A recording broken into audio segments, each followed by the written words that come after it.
Hi, I'm Pete Shau. You may know me from the RTO Show podcast, but today I'm doing something a little bit different. APRO and Wow Brands have launched a special project to bring the story of our industry to life like never before. They've asked me to sit down with some of the true legends of rent-to-own, capturing their stories, their impact, and their vision for the future.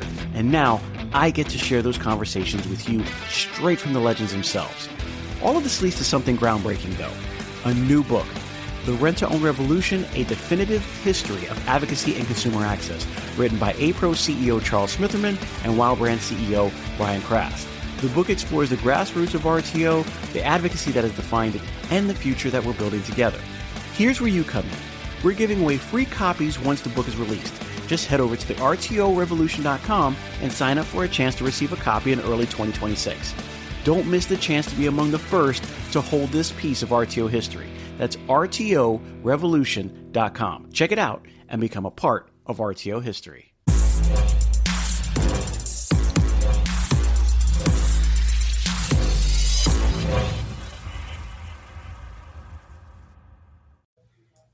Hello and welcome to the RTO Show. I'm your host, Pete Shau, and today I have the legend, the man, the walking legend, Bill French. He has been doing this twice as long as I've been here. I'm going to tell you right now, no, I have been dying to talk to Bill for a long time. We've kind of been going back and forth, had some mishaps in the beginning, and I've really been wanting to talk to him because, I mean, honestly, Bill, you have been doing this for so long. You've seen so many facets of this business.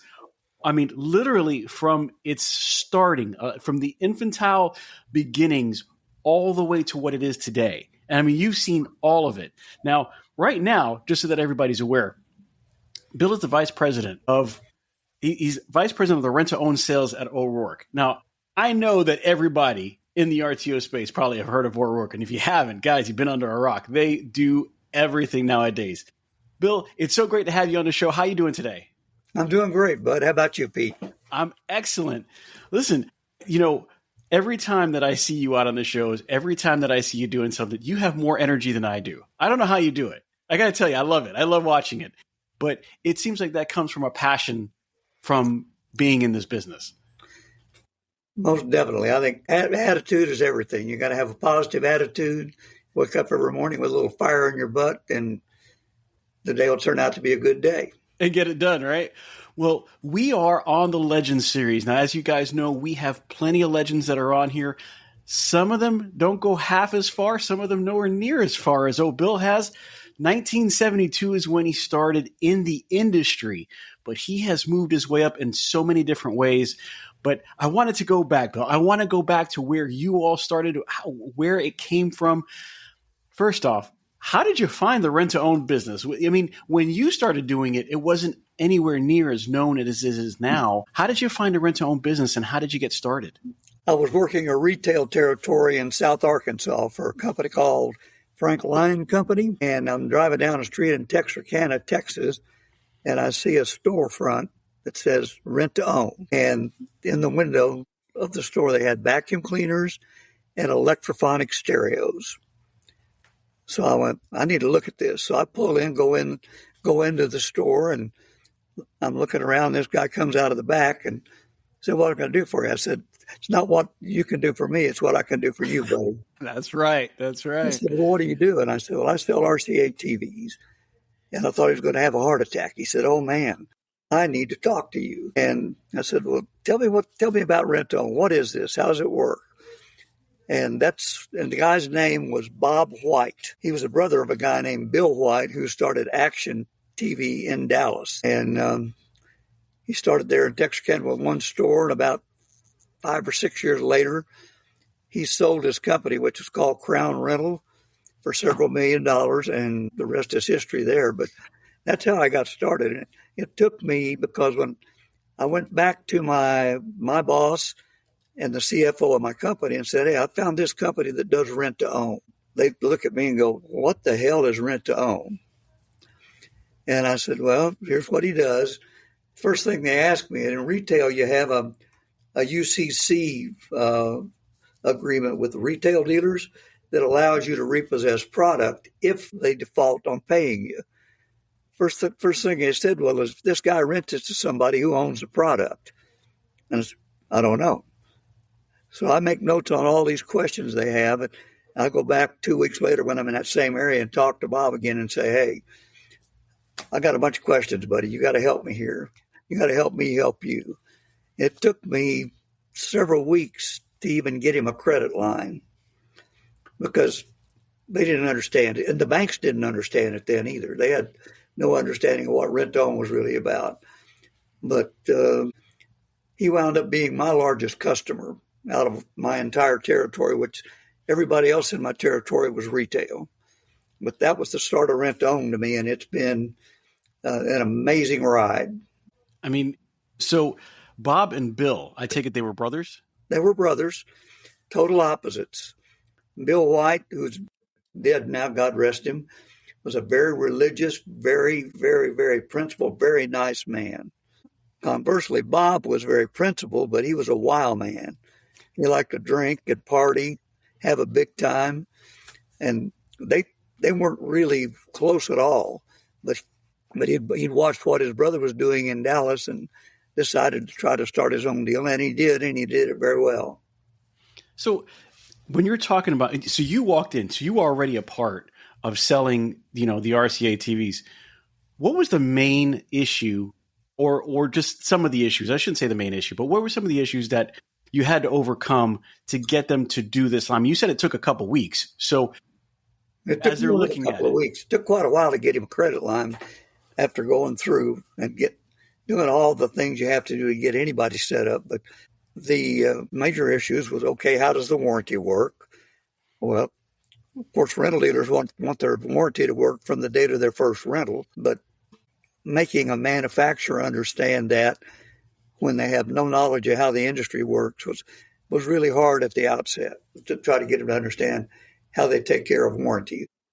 How long did it take to get that done? Because I know it's not you just walk in, explain it, and now somebody knows. I mean, how difficult was that to get them to really say, okay, I understand this enough to be able to kind of work within these boundaries?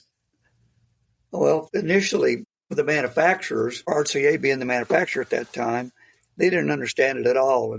And I talked my bosses and the owner of my company into making sure we took care of Bob White for a year from the date of the first rental. And eventually, when they started seeing that volume, they began to go, it took a little while for us to really get the manufacturer's interest in doing rent-to-own. They thought it was silly, crazy. Today, they don't think it's so silly. Well, I don't think so. I mean, when you're talking about volume, if they became the largest volume purchaser that you had, I couldn't imagine them saying no, right? Well, go ahead. Well, so how did you end up with O'Rourke then?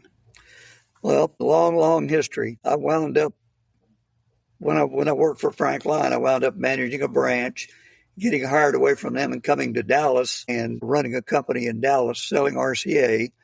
But there was some rent-to-own going on here. And in Houston, there was a company called Remco that was already established. And a lot of people that have been around will remember Remco. They were based in Houston.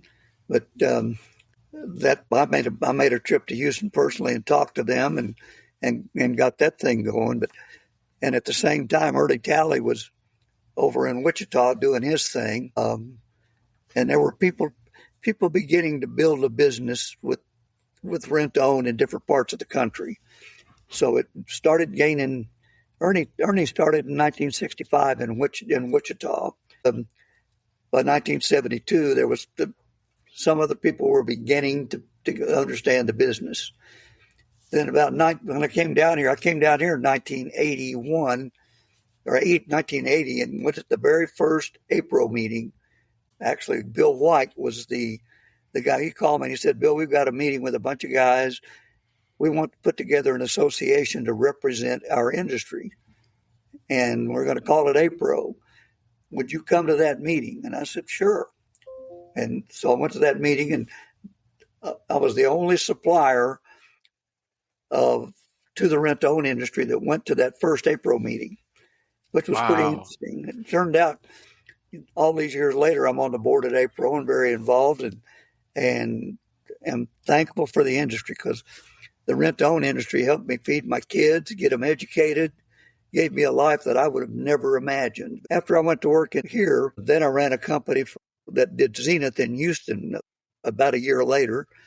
And then I was hired 4 years later, I was hired by Zenith to be a VP over a region. And when that really began to, and because I was the only guy in the country that was really doing much rent to own, we want you to kind of help us figure this rent to own thing out. And we hired a guy by the name of Norm Smith, and there's an award that I have behind my desk, and it's the APRO Norm Smith Vendor of the Year Award. He was so influential in the industry that they actually named an award after him, and I won it after I moved over here. But no, it's been an interesting ride, and one that I've been very blessed to be involved in, because people don't realize how valuable this industry is to the consumer. There are thousands of people in this country who wouldn't have nice stuff in their homes if it weren't for rent to own. What was happening in the early 1980s? You said that you went to the first APRO meeting in 81. What was happening in that time frame in the early 80s, 81, that you could say that, there was need for an advocacy group at that time? Well, there was several guys that they brought into this. Jim Brown, who was a dealer in Wichita that had worked for Ernie Talley and then now was in his own business, they invited him down. So there were folks from Texas as well as other parts of the country, but primarily Texas dealers that sat down and carved out what they wanted to do and how they wanted to do it. And Ed from APRO was the first employee of APRO, and he just retired recently. He was the legal counsel for APRO for years and years and years, but he basically sat down with all these dealers and they figured out how to form APRO as an association. And he got it started. And not too long after that, they hired Bill Keese to be executive director. But it's been an interesting ride. And the people that I get a little aggravated with are the people that are in this industry that don't understand the value of APRO and don't get involved in it, because if it weren't for APRO, we might not have a business, period. Well, we had the Gonzalez situation. We had the tax situation. I mean, there's a lot that APRO has been able to help with. And from your perspective, what challenges were those the type of challenges, or were there other challenges that they were facing that they needed to make this advocacy? And just so you know, it is great to hear that you came on as a vendor, correct? At that time, you were selling to the RTO industry, but they found it important enough to bring you on for counsel and to be a part of it at that point in time. What were they facing that was like, hey, this is something that we have going on. Not only do we need to have our dealers involved, we need to get our vendors involved as well.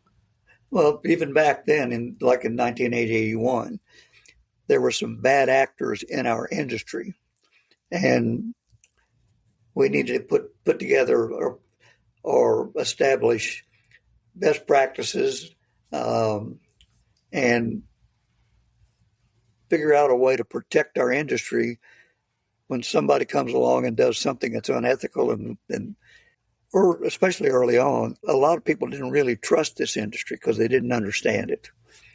And over the years, we've been able to build an amazing industry, and that now is recognized nationwide and in a lot of other countries. But it's been a really wonderful thing to be a part of, to watch it become what it is today from where it was in 1980.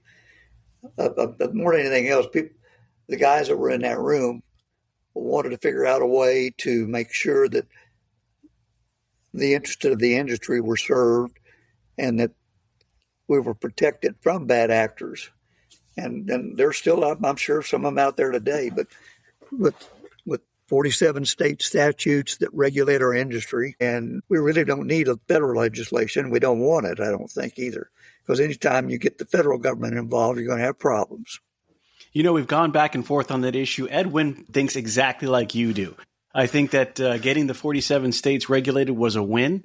Talking about the federal legislation and how that could affect us, both good and bad. He feels the same way. He's actually said the same thing to me on this very show about, you know what? It would cost a lot of money. And at the end of the day, do you really want the government in your business? At this point in time, we're regulated very well. We do a very good job at it on the state level. And we do advocate this on the federal level so that the people can understand what's going on. But we do get by very well. I mean, this is almost a $10 billion industry year after year after year based on the way we have it regulated now. Everything that's going on in New York notwithstanding, I hope that we come out of that unscathed. But, people don't really understand the industry. And I think that's another huge part of the advocacy side of APRO is reminding people, not only doing the legal aspect of it, but actually reminding them of what we've been through and obviously where we're going in the future and what we can do together as an advocacy group. How hard was it? Because you said that you came in with the RCA and then you started doing it with Zenith. How hard was it to get the other large vendors involved? Like, let's say Whirlpool and LG. Was that a struggle to get them to understand exactly what you understand today? Back in the early 80s, for a while there, late 70s, early 80s, RCA and Whirlpool had a marketing agreement, and most dealers on the retail side, if they handled RCA and were in the appliance business, they also handled Whirlpool. And bringing Whirlpool into the fold, they've been a great supporter of the industry. Even though I don't sell the product, they were and are a great supporter of the industry back in the early 80s and recognized the opportunity. So Whirlpool, for a long time, Whirlpool pretty much dominated the rental side of the appliance business. And the folks like Crosley started recognizing the opportunity and became pretty good size suppliers to the industries. But the cool thing that I'm seeing today, Pete, that rental customers want the very same thing that you and I want. Yes, and we're renting today. I'll give you a good example. I just sold one of my dealers 100-inch televisions that we're shipping this month for rent to own. Now, if you told me 5 years ago that I would be selling a 100-inch television to a rental dealer, I would have told you were nuts. But it is a reality. And things like high-end Samsung refrigerators that have, it's called a Family Hub, that has a screen on it, a computer in it. We're selling a lot of those. And I would never have imagined that we'd be able to sell that kind of product to a rent-to-own customer. But rent-to-own has become more and more and more high-end than I ever imagined that it would. There's still a place for entry-level, lead-price product, because in some cases that's all somebody can afford. But if we could find a way to put a rental rate on it, that rental customer wants the very same thing that you and I want. They will. And the other thing that happens, and you know it as well as I do, the higher end the product that you put in a rental customer's home, the better the keep rate. Because they got some money invested in it, they're not going to let it come back. I mean, it's right. Pretty cool. Very cool, actually. Well, I'm glad that you said that, because Mr. Bill French also, because you have been a part of, not only have you been a vendor for so long, you've been a part of APRO as a couple of different things, but right now you're on the vendor advisory committee. Is that correct? That is correct. I'm the vice chair. And you've been doing, and you've also been a liaison at some certain points in time. You've been a part of this almost from the get-go. How important has the vendor advisory committee been to APRO since its inception, and when was it incepted? I think it's a partnership, obviously, with the dealers that are involved in APRO and on the board, but it very definitely has been important to have folks like myself and the other guys that have been involved over the years with me from the vendor side, when it comes down to what is needed to make a convention successful, for instance. What are vendors? APRO understands this, and so does the TRIB group also understands it, that there would not be these big conventions if it were not for vendor support and vendors embracing APRO and TRIB. And by being involved with them, little things come up like having carpeting in the venue versus having to rent it in. There's a lot of little things that have come into play that have helped make these conventions better by having vendors, a vendor advisory committee that has ideas about, we all want the same thing. We all want to sell product. We want to sell it to the dealer. We want our dealer to be successful with the product. And how we present that product is incredibly important at these shows.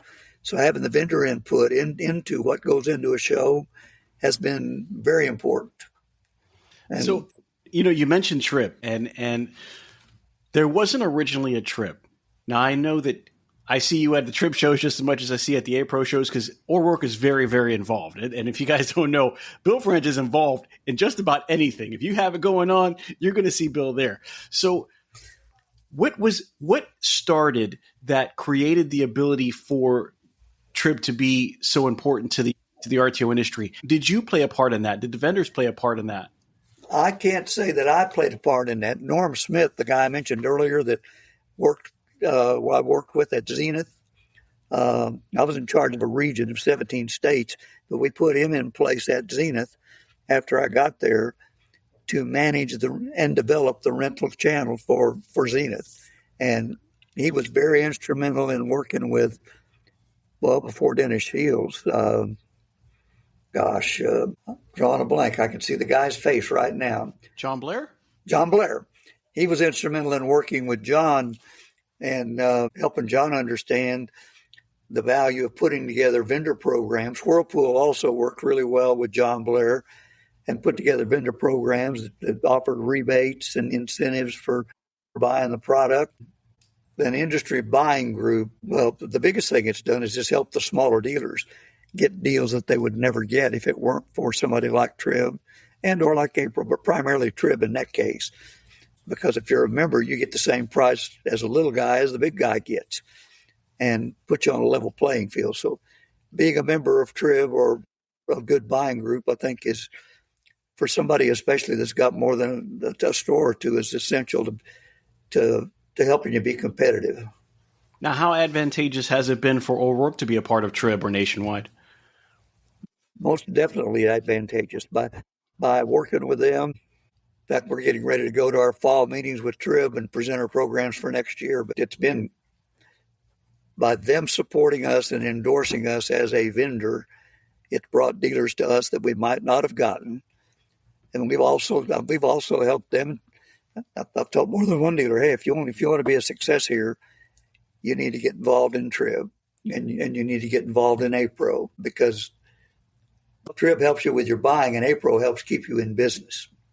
There you go. I don't think I could have said it any better than that. That is absolutely the truth.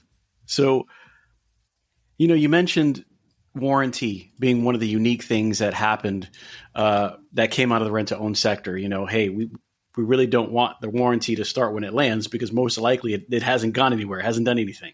When we rent it is where it would be more beneficial for the warranty to start, because that also helps the customer and it helps us. We don't want to give it to them 3 months after it already started, has a 1-year warranty, and they only get 9 months worth of it. Is there anything else that, that came from rent to own that made some of the vendors rework how they've done everything? Well, obviously the product mix and things of that nature have changed, but if you're really super involved in rent to own, you need to look at that business and buy to support and be a great supplier.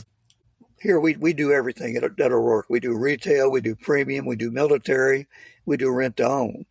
Our mix for rent to own is quite a bit different than it is for retail, because in rent to own, even though we do some high-end product, we don't do the super high-end product that we do at retail. So if you're going to be a really good supplier to rent to own, you need to understand the dealer's needs and what their customers' needs are and buy to be able to supply that on a timely basis. And we do forecasting. Our folks in the field, as well as we do forecasting based on the channel that we work in. So there's forecasting that we do that is specifically tied to what needs to be done to support the rent-to-own industry. And it's a little bit different than retail or premium or even military. So to be a good supplier, you need to understand your dealer's needs and buy to supply those needs. Absolutely.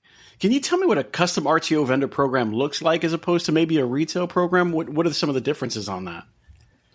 Primary differences are on the retail side. There's a lot of programming done that, for instance, you may, for a retailer, you do a kitchen program that if you buy one to show and one to go in all these various SKUs that make up a kitchen, you get some extra discounts. We have to tailor that a little bit differently for rental than we do for rent to own because of the needs for somebody. For instance, rent to own, I can't tell you the last time I sold a dishwasher or an over-the-range microwave, things of that nature. Those things have to be looked at harder for retail. We don't even look at it for rent to own. So when we structure something, any kind of a program for rental, we look at what, if it's a kitchen program, it may be a refrigerator and a range. Television, it may be a television and a sound bar or a home theater system. But you just have to kind of look at the needs of what, and we get a lot of input. But the great thing is from our customers, they'll go, Bill, if you do something like this for us, it would help us and it would help your business. So there's another key period to any business, and in particular this one. You have 2 ears for a reason. The best people on the planet at doing business are the best listeners. If you listen, your customer will tell you what they want. And then if you can deliver it, you become a valued supplier. And I talk a lot, but I try to listen more than I talk. Well, Bill, at this point in time, I mean, you have so much knowledge and so much experience. We've got to listen because you've got a lot to say. I mean, everything that you're saying on here is definitely something that I've been really interested in hearing about. Another thing that I'm interested in hearing about is 24 years ago, you decided to make a change to O'Rourke Sales. That's about 2021. Am I right? Is that when you came on? That's exactly right. So in 2021, what were you doing that made you decide, you know what, O'Rourke is where I want to be? And then you climb your way all the way up to being vice president of rent-to-own sales. Can you tell us a little bit about how all that worked? Well, it's interesting how the good Lord works, I'm telling you, because Zenith had been bought out, and I'd worked for them for about 5 years. LG had previously bought Zenith out of bankruptcy, and I was working for LG as a VP. And in their infinite wisdom, they decided they were going to take the company down from $1 billion company to a $100 million company and rebuild it. And in November of 2020, they called me into corporate headquarters in Glenview, Illinois, and said, Bill, we are going to shut down all the branches, and we want you to stay on in your region, shut it down, service, parts, sales, close out your offices. And, but in order, so of course that was a big shock to me, and I was not happy about that. But when that happened, I said, well, based on what you're telling me, folks, it looks like I need to start sending out resumes. And they said, no, don't do that. We'll give you a severance package, pay you for an extra year. They put together a whole package, but I had to stay until June 3rd, 2021. And as luck would have it, in February, the O'Rourkes called me and said, hey, we would like to hire you. They don't know all this stuff is going on with the LG at the time because I can't tell them. So I interviewed with them, made a deal, and said, problem is I can't go to work for you until July the 1st. And this was in February. But I said, I'm excited to come on board with you, but I can't do it till July the 1st. And they said, well, why not? And I said, well, I've got an employment agreement with LG that says I have to stay with them till June 30th for a major bonus, as well as insurance and pay for another year. Oh, my goodness. Anyway, they agreed to that. And so I stayed, got my thing done with LG, came on board with them July the 1st. And I was really hired by them to manage the group business, Nationwide, NATM. Back then there was Key Southwest. There were several buying groups that I dealt with all of them, and they were trying to figure out, O'Rourke's were trying to figure out how to get into those groups. So we get that started, but about 6 months in, Jeff O'Rourke says, you've been involved in rent to own. What do you think? And I said, well, there's a huge opportunity there. We're not capitalizing on it. He said, what do you think about shifting over and you taking over and you just run the rent to own business for us? And I said, well, I would love that because I know there's an opportunity there. I know how to do it. And I know a lot of the dealers already. So it's a natural fit for me. So that's what happened. And that first, when I took the job managing the rent-to-own channel, they'd done $1.5 million in 6 months. Wow. By the end of the year, we had done about $6.5 million. And we've grown from that. I'll never tell anybody what our number is, but we have grown from that point to being the largest vendor other than Ashley Furniture in this industry, period. Oh, I know it. Every time I go, the O'Rourke booth seems to get bigger and bigger and bigger. You have a lot of amazing people that work for you over there. Oh, we're very blessed. We've assembled a really good team. I'm probably going to sound a little bit, I'm not sure how it sounds, but I believe I have the best team around me in the rental industry. And I also have the best management supporting what we need to do in the rental industry every day. They're willing to make, if we believe, if I can present a plan to them that makes sense, they've never said no in 24 years. Well, you know what you're doing, especially with the history that you have. I know Kevin, I know Felix. You guys do a great job over there. You were saying something earlier, the advocacy and, kind of how important it is. How do vendors support the APRO events? How do vendors support the legislative advocacy or industry education? How do the vendors be a part of that? How does O'Rourke and Bill French be a part of that? Well, number one, I've done it for years, and I will do it again. I'm going to tentatively probably retire at the end of next year. I'm 81 years old now. I'm going to have to leave it sometime. You know what? I can't imagine a day that Bill French is not in rent to own. Well, Bill French can't imagine it either, because I love coming to work every day. I love dealing with. My whole goal every day is to try to help anybody that I deal with or we deal with, whether it's one of our sales associates or a customer, be more successful. And if I can do that, then I'm the guy who wins the most. It's pretty easy and it's fulfilling. But no, as far as APRO, the legislative conference, I think every vendor, every dealer ought to be involved in that legislative conference and experience it to understand the importance of APRO. Because those folks on the Hill, especially every couple of years they roll over, most of them can't spell rent on, let alone understand what we do. So to go in and sit down and say, hey, we're not here looking for a bill. We're not here looking for anything. We just want to explain to you, make sure you understand what we're doing so that if anything comes up, you can yell at us and help us work our way through anything that might come along.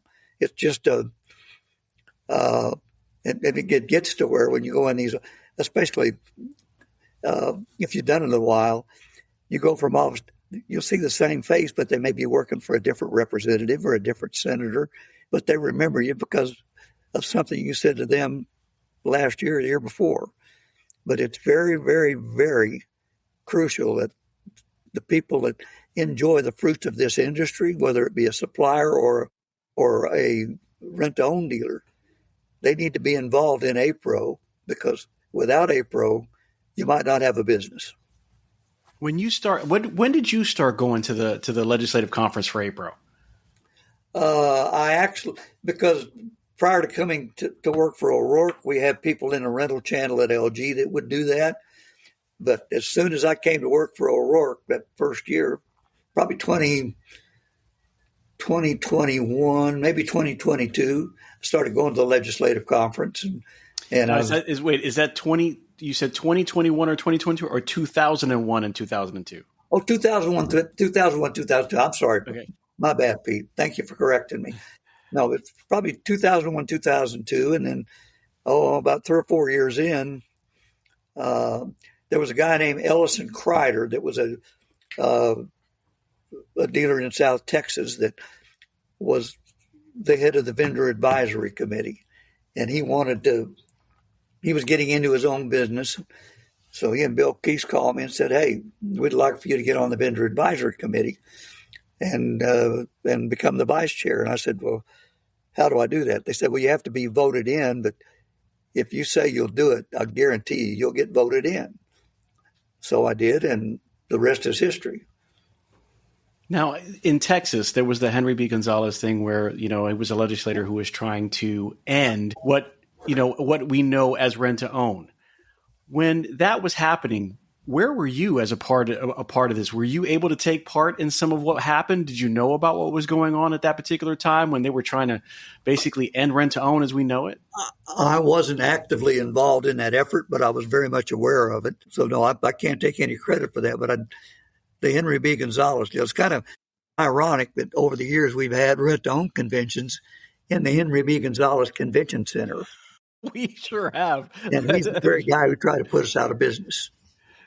Talk about ironic, right? And then we go in there and have more successes year after year after year after year after that. Oh, yeah. So, how would you describe the mutual dependency that rent-to-own dealers have with their vendors?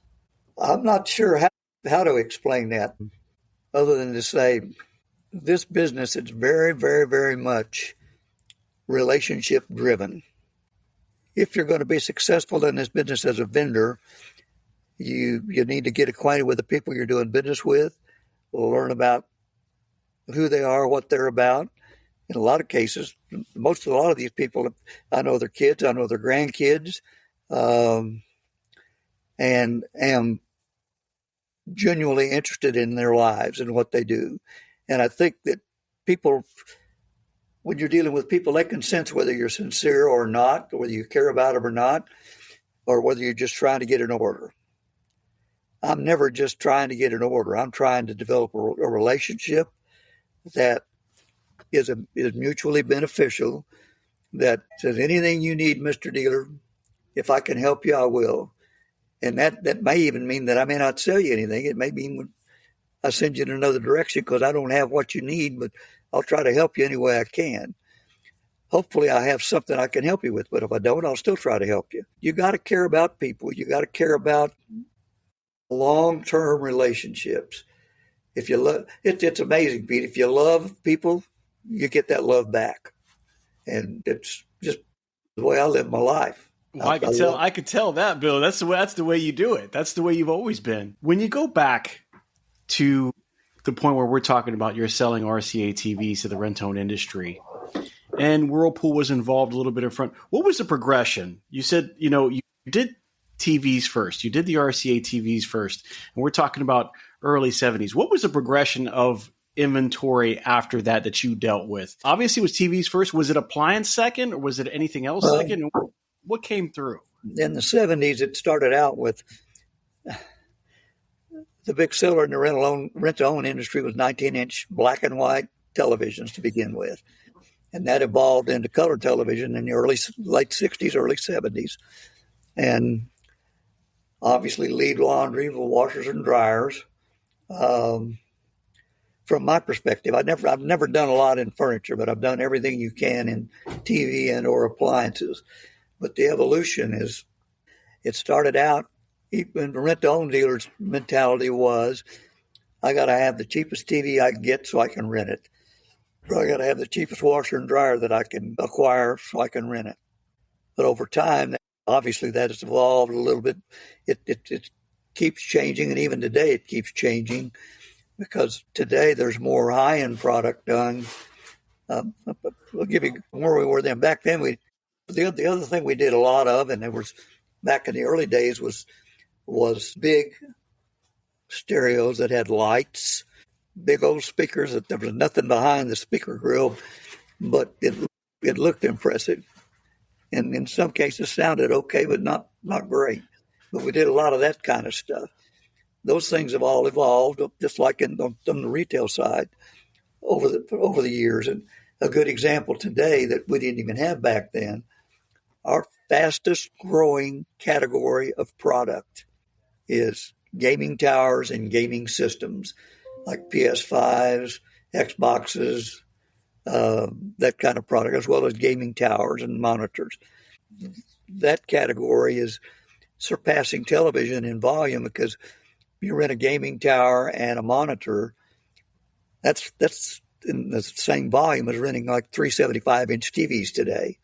I mean, the dynamic has changed in terms of what our dealers are really renting and what they want. Television is still a big part of our business, but it's not the biggest part anymore. It's part of it. 25 years ago when I started here, 24, television drove the bus for us for many years as being the highest volume product.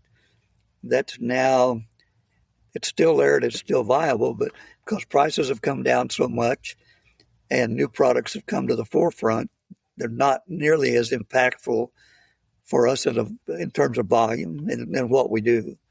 But we don't want to turn any of that down because that business is still there. It's just changed.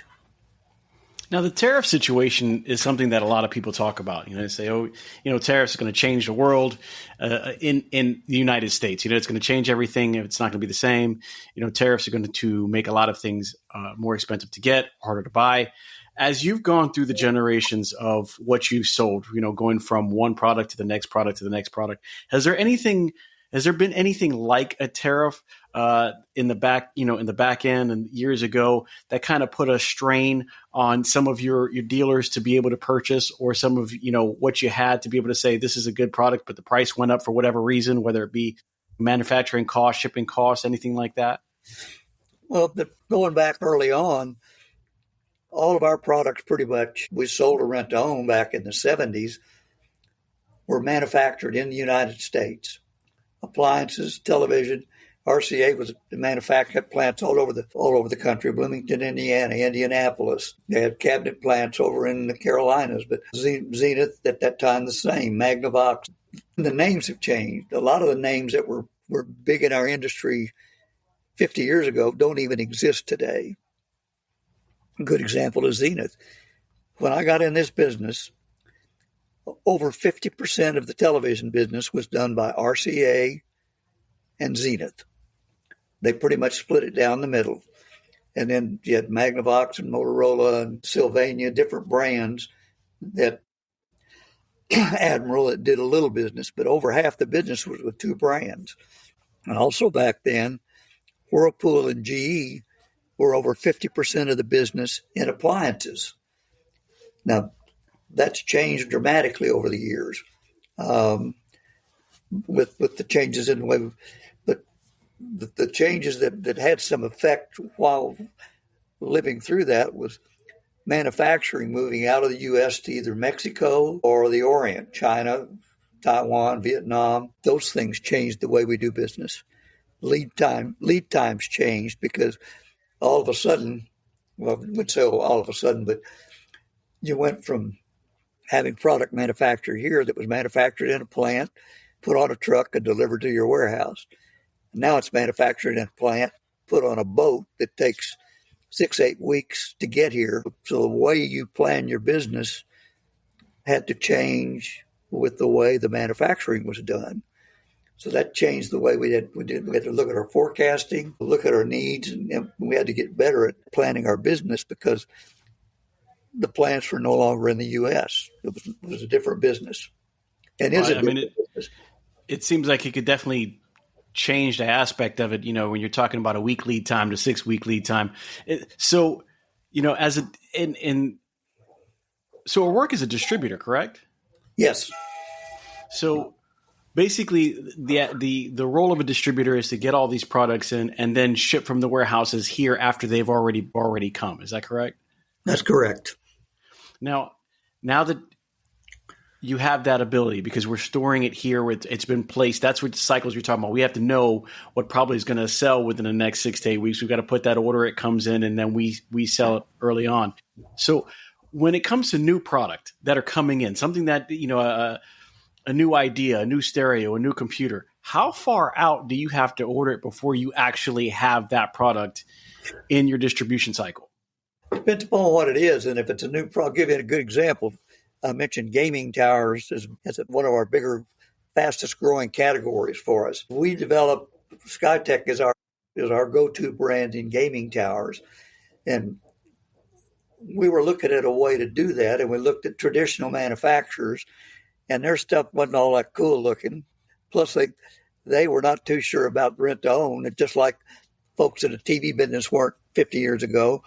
Well, how do you know this is going to work? Well, we know it's going to work. But Anyway, we found a supplier in SkyTech, and Jane Ardone, who's our vice president in charge of that area of procuring product, met with him. He sat down with their engineers and literally designed what we wanted in a gaming tower with lights, the fan, the features that we wanted in a gaming tower, and designed what he believed, and he's been dead right on it, would work for rent to own. Our first order, a pallet of towers, is 18 pieces. Our first order was 18 pieces 5 years ago, and they were sold before we ever got them. Last year, I can't give you a number, but we sold many, many, many thousands of those gaming towers.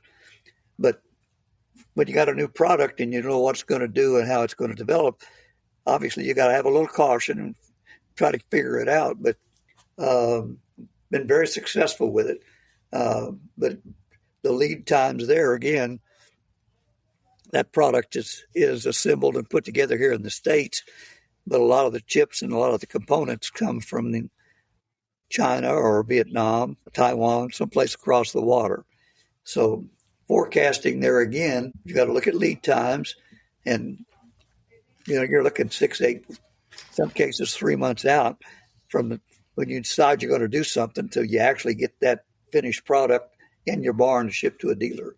Right. So the planning side of this business has gotten more difficult, but also with programming of computers and the way we can manage data, it's not as difficult maybe as it sounds, because we got a lot of information at our fingertips to help us manage that kind of thing.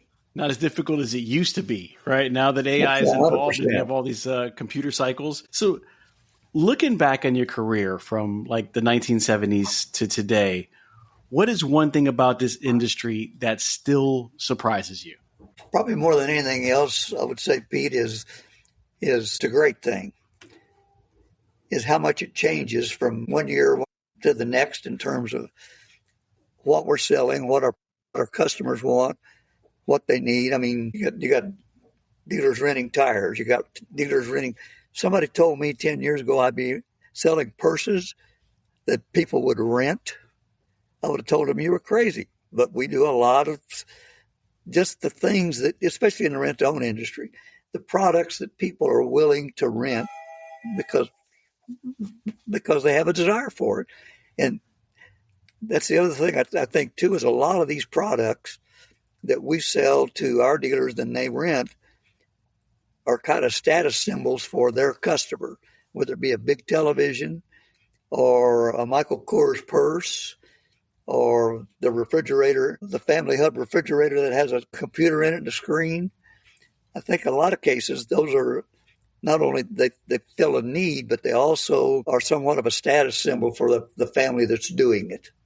Well, I mean, I think you nailed it on the head. When you walk into somebody's house and you're going, oh, you're a rent-to-own customer, but oh my God, look at the 100-inch TV. Oh my God, look at that custom-built rig that you have over there that can play the AAA games that are coming out in today's world, and 4K, 8K, and everything thereof. Or they go to get a drink out of the fridge, and it's just something out of this world. I agree with you 100%. It's not what it used to be, and nowadays people are willing to pay whatever they need to in order to get what they want. And it's not always a need, because you obviously have the needs. I mean, that's literally what this business was built on, the people who have needs, who don't have the ability. But then it's also transitioned to, well, this is a want, and I want this. I think it's a great idea, but I want to have the larger TV. I want to have the faster gaming computer. I want to have, the shiny stereo, whether it makes light, whether it has lights or not. It's also turned into a choice. This is what I can have, but this is also what I want. And how do we marry those together? One of the best cheap rate products that we sell to the rent-to-own industry is a gaming tower or a PS5, something to do with gaming. None of those are needs. Those are nothing more than wants. But the keep rate there is better than it is on. They might give up their kids' bunk beds before they give up their gaming system. I hope, but you might exactly be right. Well, I got to ask you, as we wind down, what do you want people to remember about the vendors who helped build Rent to Own? As much as anything, that anybody, if you're a dealer or if you're a vendor, the goal is, looking at it from either side, is you want a partner. You develop a partnership that is mutually beneficial, and if you care about one another, things are going to work every day. But you got to care. You got to be sensitive to the needs in any business relationship. It has to be win-win. The vendor has to win. The dealer has to win. And if, as a vendor, you feel like, or when you're renting a customer, if you feel like, oh man, I won that one, I took advantage of that person, in the long run, you are going to lose. You need for whomever you're dealing with to feel like you may be winning, but they also have to feel like they are winning. And you need to feel like they're winning. You both have to win. If you do that, and pretty simple, don't ever make a commitment that you can't keep. You're not sure that you're able to keep. Always, if you always look after the customer's needs first, you're always going to win.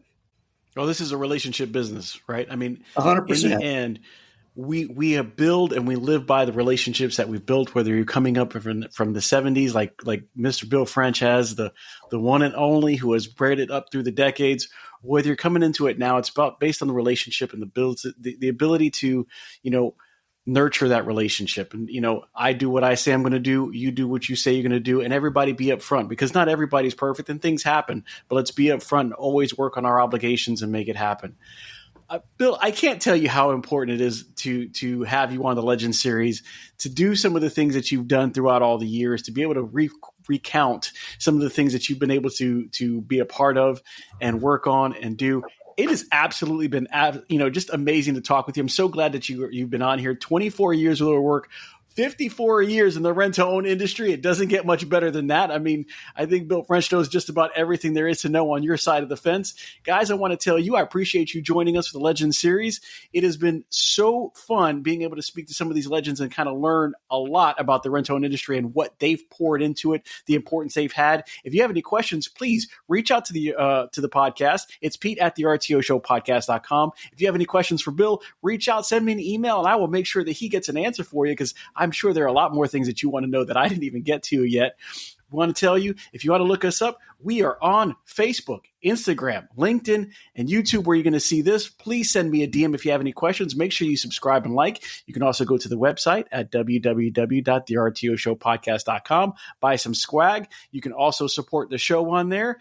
Bill, I appreciate you being here. I loved everything. I love it so much. I hate to see that there might be an end to this, but I'm going to tell you guys, as long as Bill is around, I will be around, and we're going to be looking forward to that. And if you have a party, Bill, you've got to invite me, because we're going to have one heck of a retirement party.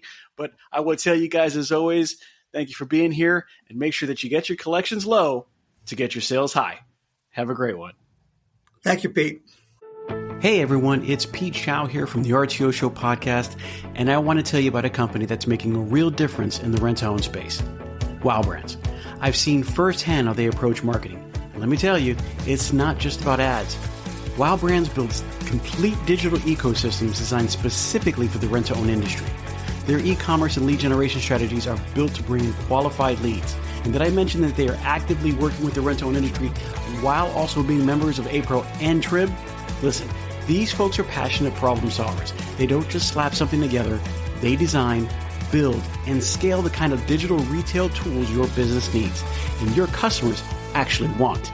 So if you're serious about growing, reach out to Wow Brands at wowbrands.com. I trust them, and I think you will too.